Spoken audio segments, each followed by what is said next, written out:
my name is Sulidiana Rusnasari. You can call me Lydia or Diana. I'm a public relation officer of Relawan Jurnal Indonesia, is a non-profit organizations to help to gather people and sharing their knowledge. What we are different from the others non-profit organization because actually when we started, we don't know much about journal publications, academic publication, and so on. We are growing together, learning and sharing and updating all the time. That's why the title I call it's a never-ending learning, because we always do the learning process from the beginning of the organization and until now. So first of all, I will tell you about the story about Indonesia during these 5 years. So we have the mega publishers in journals and academics. There are several very big publishers. They really dominate almost all subjects, even in Indonesia. Even we have the language barriers. So as you know that English is not my native language. I am Indonesian. But because I learned about English literature and so on, so I can through those language barriers. So pardon me if my English is not really good, but I will try my best to explain you about the stories about journal managers in Indonesia. We lack of sources, and we also lack of support. That's why it's like we were in 2016.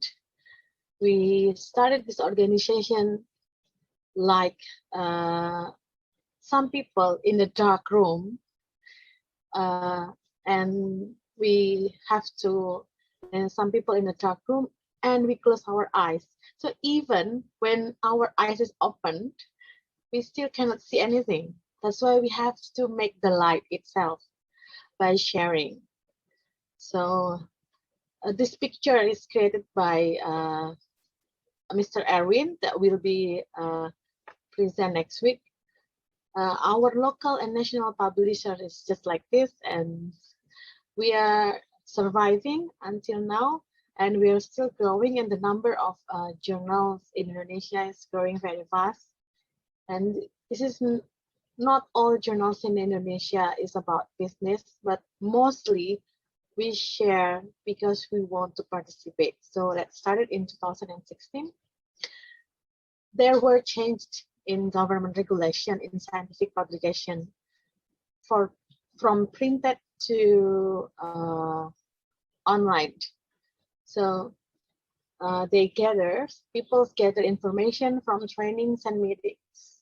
But sadly, at the time, those training and those meetings are very expensive.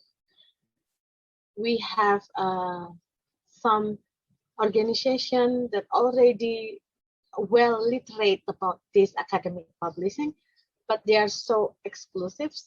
So we have to spend more than in a very big amount of money.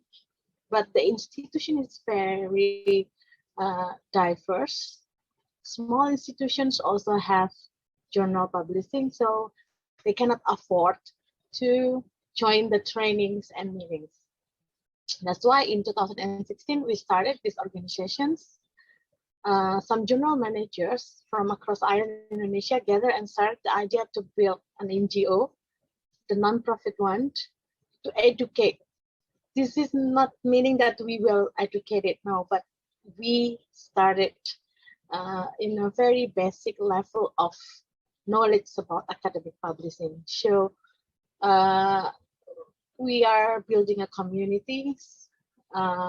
We have the journal managers along with authors and the viewers.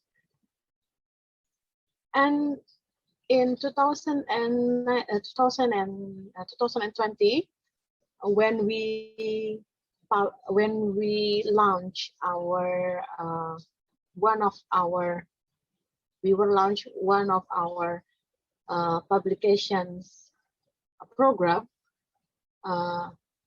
We have these pictures from outside the organization. So Mr. Erwin is drawing this, but actually he is not part of our organization, but he was saying that as an organization, we have the skills, we have the knowledge, and we have the public support. That's what power us, because we want to, let's say, have research that really engaging to all people, not only for those in academia, but also for society. And it also can influence the government in the long run. But the potential that we have in the corners of Indonesia, in the corners of thousands of islands in Indonesia, should have already known by people, not only from the academic publication, but also for all people that becomes, for example, like teachers, lecturers, students, even those who are claiming themselves as researchers, because we have a challenge that when we read about sources, mostly sources are in English, but actually the sources that are already in our country haven't published yet. So the language barrier becomes a homework for us. But we're dealing with that because many of people in the organizations are volunteer.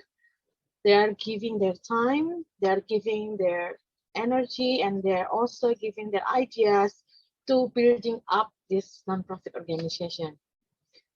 So if we talk about open science in Indonesian journals, technically, practically, mostly because we are using OJS as the platform by PKP.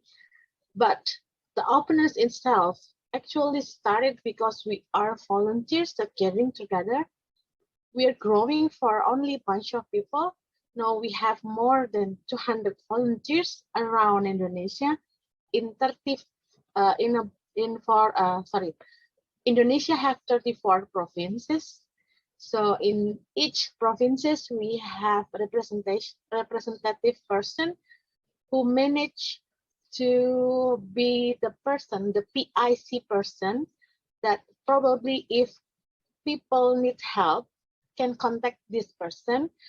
If this person cannot afford to help them, they can contact us in the center of Indonesia to come to their cities or their towns. We work together to assist journal managers. This is very challenging because not all people, it's very limited people in Indonesia has computer literate. They also have the language barrier. So technical problem, internet connection, and also the literacy becomes our problem at first. During 3 years, we start our training by building awareness why academic publication is important for us, why writing in academic way is important, why people has to read, why. So those basic ideas and skills are everywhere. It's just like a very big homework for us. But this community now become place to find answers because we have a platform. We built a platform that people can register, log in, and ask, because those 200 volunteers already there to answer the question for all around Indonesia. So they can drop the questions, we answer. We also provide a YouTube tutorial. We also provide text, examples, and so on. In many sources, we also use Zenodo to, let's say, keeping our documents so everybody can access. We also have let's say before COVID, we also going places in Indonesia to have training, meeting them face to face, and train them how to manage a journal, an academic journal. We provide even and mostly free of charge, because now during COVID, all of them are online. So these events is regularly, like once in a week. Sometimes we do it once in 2 days, like series, for example, like we collaborate with the OIG, we collaborate with them, so we can, let's say, having series of training. The baseline that make us always growing is culture of sharing, because this sharing, even the knowledge is very limited in 1%, but we share it, and this part of little knowledge that we have, and then it's also joined with the others peoples that also probably just little knowledge. Those little knowledge becomes a mountain of knowledge. Academia, researcher, librarian, etc. Everyone who concerned about academic publication, journals, usually they becomes our big supporters. And we collaborate to grow. RJI as Indonesian Journal Volunteer Association, because we are non-profit organization, the concern is more in management the scientific journals in Indonesia. And to support it, we collaborate with ORCID.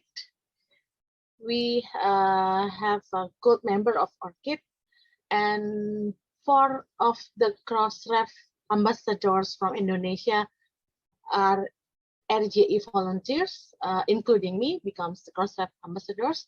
And we also building a good network with LIPI. LIPI is Indonesian Institute of Sciences. It's a government institute of sciences. And for this collaboration, we developed what we call journalstories.ai. This is the platform still in building. I mean, it haven't launched yet, because we plan to launch this platform in June 2021. This platform becomes a hub between scientific journal managers, scientific journal management association, and scientific associations. So we have different point of view here in Indonesia, because we don't really comfortable with the rank from Simago, for example, because we don't really comfortable with that. We create our network by also bringing up the scientific associations. So the ones that we believe that those people in associations, in scientific associations, are people who can, let's say, they can judge whether this journal has to improve in what way. Is it a good journal, or is it a journal that needs to improvement? We are not saying any bad journals, because we don't have any blacklisted journals. No, we are concerning about improving, not blacklisting, including and excluding, indexing. That's not our main goal, because we built ourselves from scratch.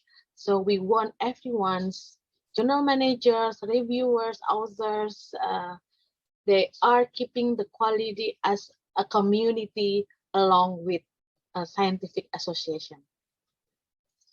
So the obstacles, of course, pragmatic people around Indonesia. There are so many pragmatic people. There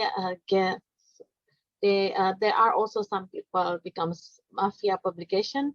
They provide instant publication, unethical practice of publication. And the second big obstacle is the culture of writing. Indonesian people has a culture of speaking and telling stories, but they are not really good in writing. Actually, writing is one of our biggest obstacles to get in touch with the publishing in academic. And the third obstacles is the competition among education institution. Because there are so many competitions because of the rank, and that make us compete but most of the ways actually sometimes it's not appropriate. That's why in journal stories later we don't have any rank, but we have stickers and labels just like we are doing in games. And in 2020, RJI as a non-profit organization, but we can become the bronze sponsor for the OIJ. We have more than 10 people becomes associate editors, and we have also 3 people becomes editors in the OIJ. This is our milestone to participate in open science worldwide. And RJE also become the biggest cross-site affiliation in the world, because even we started as community, we help more than 5,000 journals in Indonesia and outside Indonesia that publish from 1,500 local publishers. So we becomes the number is getting high and high, because almost all education institutions building their own journals publication. Sometimes probably this is bad, but actually we do it because we want more quantity to start the quality itself. So we also, as an organization, we also build unusual journals, because this is an open journal. This is our pilot project. We call it PubLetter. The pilot project because we use open review. So the reviewers and the authors, everything is open. The reviewers can know this is not blind review, because the author knows who reviews their manuscript, and the reviewers also participated voluntarily. We are not bothered by the close rules like subscribes or blind review or even transfer copyright, because this PubLetter is also discussed about publication in Indonesia. We also have a funding for research in academic publications. For two groups of researchers that research about academic publications. So those funding that we have, we share it into OIJ, ORCID, and then also with people who has ideas to research in academic publications. So the research should be talk about publications. Okay, this is my last slide. No, my last word. The last slide is about thank you. I call it never-ending learning, because we encourage also teachers to involve their students, because we started to look at in the early age, they can submit their manuscript or their narrative science in Journal for School. This is also our pilot projects. And I call it never-ending learning because this is a very long road and never-ending, because we always update the informations, the system of the journal itself, the changing rules in the worldwide, and the changing rules in my governments. Sometimes they are different in, when they are deciding what is good, what is bad. So this updating is doing all the time. That's why the learning process is always there. And the obstacle, one of them is also the lack of human resources, along with language barrier. So that we invite everyone here to collaborate. If you want to collaborate with us, don't hesitate to drop an email for me and celebrate this learning process. Okay, that's all for my presentation. This is in Indonesia. It means in English, sharing to enhance the publications.